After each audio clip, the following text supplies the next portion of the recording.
Right, moving on to some another bit of news that comes from Daniel Rickman, and that's that Ryan Reynolds has apparently been given full creative control over Deadpool 3 by Kevin Feige specifically.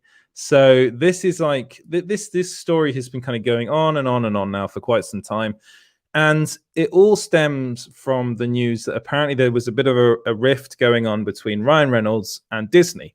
So apparently, first it was revealed officially by Kevin Feige that the movie is going to be R-rated.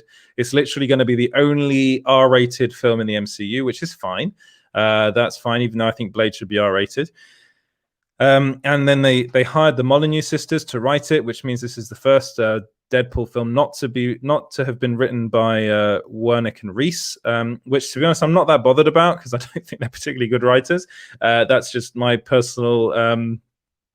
That's again, you probably like them a lot. I think the Deadpool films are good. I think everything else they've done, apart from the first Zombieland, I think has been pretty poor, to be honest. But I'm really excited to see what they can do with it.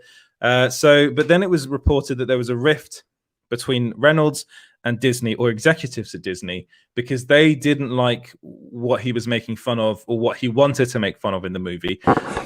What? Yeah, there were rumors apparently that he wanted to make fun of some pretty high-ranking executives within Disney. I heard rumors that it was Bob Iger or Bob Chapek specifically, like their joke about that. So basically, it sounded like Ryan Reynolds felt like he was being censored by Disney, which doesn't sound good. But now it seems as though Kevin Feige is in Ryan Reynolds' corner and basically just said, Ryan Reynolds, you have full creative control over this movie. Which basically, to me, it's a good thing because it means we're going to get a really good Deadpool film. But it also means they're kind of seeing this as like MCU adjacent, even though Kevin Feige did say specifically that this film will be part of the MCU.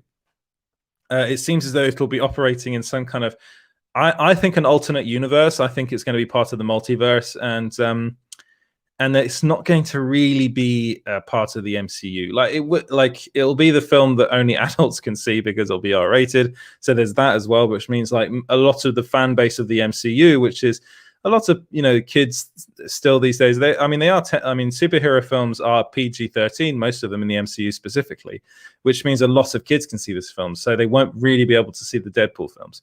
So it means that nothing major as far as the MCU will happen in the Deadpool films. I'm fine with that. I'm absolutely fine with that.